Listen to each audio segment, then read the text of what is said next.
Joined now by our Yes Network colleague, Al Leiter. Great to see you, Al. Let's talk about this youth movement. If you're young and athletic, you got a shot at having a big impact on the Yankees now. Yeah, you know what, Bob, and it makes sense to me. And I think the question that I keep hearing from friends that are Yankee fans, that can they handle somewhat of a period of time that could be viewed as a transition period? And I argue this, and only because having been part of it as a player and also now what we do here, is that I would think that the Yankee fans would understand that if there's a period of time that it takes to get that next core 4, the core 3, the core 5, whatever it is, to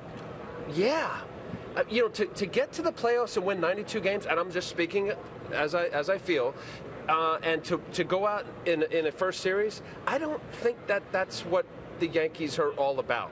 And if it means that there's a little bit of pain, and I'm not saying like knock it down, rebuild, like what we're seeing with the Braves happen right now and the Phillies and other organizations, or Kansas City for all those years. I like this. You get a little younger, you get a little more athletic, as you say, Bob, and you're a better team, but maybe you're not a world championship team. Man, I think people can see that light at the end of the tunnel. And Al, you've done games. I've been at the ballpark a lot, obviously. You can feel the excitement from the fans with some of these younger guys. The Greg Birds that comes in, fills in for Teixeira and has an unbelievable month. Some of the guys coming up to Severino. There was a lot of hype, a lot of people excited. And Brian Cashman said just a few minutes ago that farm system is in much better shape now than it's been in quite some time. And really it serves as extra motivation to those guys in those lower levels, because before you most often weren't going to get an opportunity at the big league level. You were just kind of blocked by somebody. Now they're using a lot of those guys, and you could be just a phone call away. To your point now, Yankees fans love the homegrown talent, and when it's this close to the majors and having an impact, that's even more fun for them to watch. They love the homegrown talent. Al talked about it, the core 4. You may never see another core 4, but that's what you're trying to build. You're trying to, the Birds, the Severinos, the Judges, but I also want to go back to what you started the segment with, and the formula that the Yankees are now using.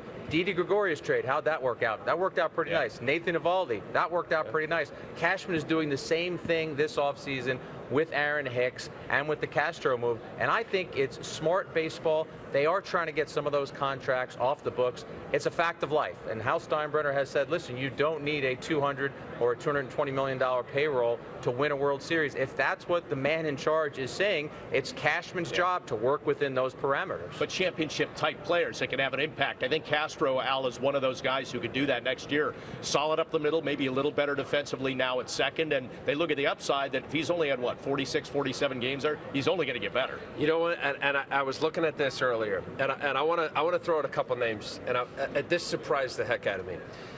Through the age of 25, tell me who you think is number 1 on this list. Starlin Castro, Joe DiMaggio, Derek Jeter, or Don Mattingly in hits. Castro, because I can see. Okay, Castro at 991. But this is amazing. We've been hearing about Starlin Castro, 3-time All-Star. Here's a guy led the National League in hits a couple years ago. Wait, I'm going to go one more. All right, for you, Jack Curry? You too, Meredith. Doubles through 25. Starlin Castro, Lou Gehrig, or Joe DiMaggio, or Mickey Mantle. Who's got the most doubles? Well, we know it's Starlin Castro, because you wouldn't be asking the question. Really, so think about that. So here, there's certain players when you see certain moments that are negative, that, the Starlin Castro of not knowing how many outs, and, his back was turned to, I was like, whoa, this is an amazing game. You get paid a lot of money. Wow, does he care? All that stuff. Right. The Hanley Ramirez thing where he jogged after the ball in left field, that gets stuck with a guy. And I think with Starlin Castro, I'm going to believe this, and we're going to watch it next year. New York Yankees fans and New York fans as general, and the media scrutiny, I believe that this could go either two ways. It could be a disaster, or it could be fantastic for a guy like Starlin Castro, because he's that talented. A lot of people love this kid. And I think that this place, contrary, puts a fire under you and puts a little different energy, guys. And I think this is an excellent trade. I like Adam Warren. I think Yankee fans know what he had done. Yeah. But not only the venue, Meredith, of Yankee Stadium, but also a change of scenery for a guy who lost a position, had to change positions. I think the change of scenery coming to New York will be like the impact Didi Gregorius had. He made the transition and played well. And I think you have to consider the fact is you were seeing Starlin Castro when he was very young. He was signed at 16 years old. He made his debut not too long thereafter. There was a lot of growth. There was a lot of maturation that needed to happen for him to get to where he is right now. And you talk about the change of scenery, and talking to Joe Maddon earlier today, there is one thing that he said that stuck with me, and that he loves the bright lights. He's a guy that wants that big stage. And if you want a big stage, what better place to play than Yankee Stadium? So the Yankees organization is very excited about this. I spoke with members from the Cubs organization. They're obviously sad to see him go, but obviously they needed to make moves that were right for them at that time. But they had some very encouraging things to say about Castro and where he's at right now, both offensively and defensively. After that August benching, things really turned around for him. To Joe Maddon's point about the bright lights, I agree with Al, and Al said it could go two ways. I think it goes positively, because we're not talking about a 25-year-old kid who has been pampered. As Meredith said, this kid was signed at 16. He made it to the major leagues as a 20-year-old.